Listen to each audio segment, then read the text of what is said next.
Good morning. Welcome back to another segment of enrichment crafting for animals. So at Niabi Zoo, we craft a lot of enrichment items for all of our animals, and we use everyday objects that you might find at home, and hopefully you have at home.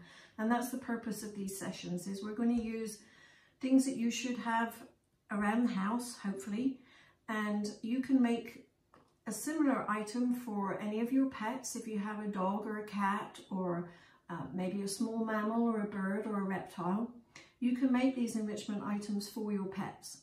If you want to make them for our animals at the zoo, you have to follow some guidelines that we lay out. First of all, and this is whether you make it for your pets or for us at the zoo, you should wash your hands thoroughly. I've already washed my hands, so I'm good to go. Wash your hands before you start a craft project, please. The next thing is that everything we use, we have to be aware of what goes in it, and we should be using non-toxic objects. So your non-toxic glue stick, non-toxic marker pens. I'm also going to be using scissors and a pencil. And you could use paints. They need to be non-toxic tempera paint. You can use crayons, provided that they're non-toxic. And most of these objects will tell you right on the box or label that they are non-toxic. So today I'm making a crafting project. I haven't got an example because I'm basically going to wing it. Hopefully it works. But I saw this white box and an idea came to mind. So I have two boxes here. The first thing we do with the box is we need to check it to make sure that there's no sellotape or packing tape or any kind of tape on the box. If there is, it needs to come off and be removed. We do not have or use any kind of tape in our animal enrichment projects. The next thing we want to check is if there's any labels. This box happens to have a label on it, so I need to make sure that that label is removed and discarded and that there's no sticky residue left. And the same on this box. This box doesn't have labels or tape, so we're good on that box. So you could use any kind of box. This project's going to be hopefully pretty fast and quick to do, but you can use any kind of box. It doesn't have to be white. You can make this project of any colour you want. If you have a box that's very colourful, like a cereal box, you could cover it with white construction paper. Maybe you have some white printer paper or even tissue paper. Or you can do your animal, this is what's going to be an animal, in another colour. It's entirely your choice.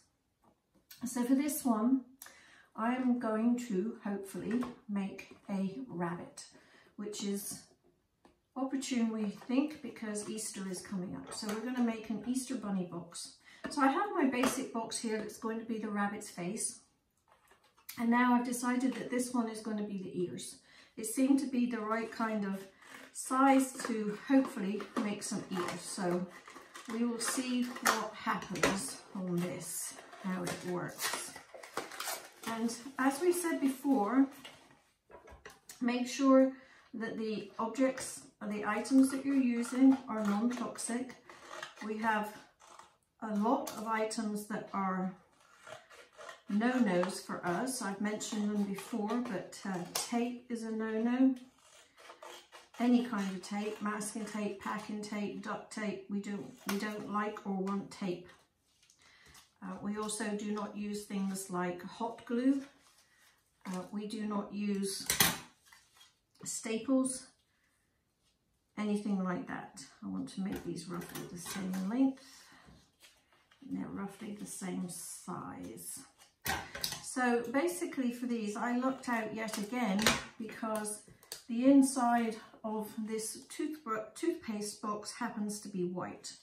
So I'm just going to use that for ears. It makes this project really easy for me. You can again use construction paper or tissue paper or even printer paper to cover your box. Now I've just rounded over the ends of this because that's going to make my ears. And hopefully we're going to see that these are going to be ears on my rabbit.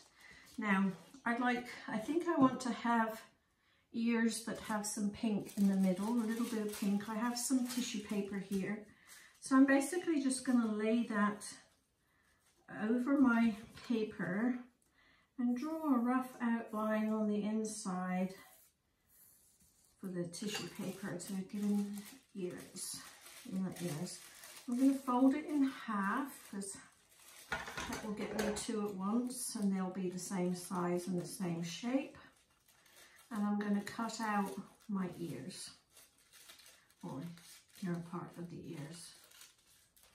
Now you could colour them in, you could use paint as I've mentioned before, you could use marker pens or crayons. The main rule, as we like to repeat frequently, is needs to be non-toxic. So here's my non-toxic glue stick. I'm going to add some glue to this ear and stick on there, and then the same on this ear and stick that on there as well. And there I have, very quickly, my two rabbit ears. So I'm going to now glue those, hopefully you can see, onto my box. I'm just going to glue them right straight onto the bottom of the box. I'm going to lay that down on the counter. Hopefully these ears will stand up. You probably don't want to make your ears too long or they may not stand up. So there's my ears. Now the next thing, the simple thing to finish this one off, is I'm going to draw a face on there. So I'm going to give him some eyes. I think I want to make a pink nose. So I'm going to give my rabbit a nice pinkish nose.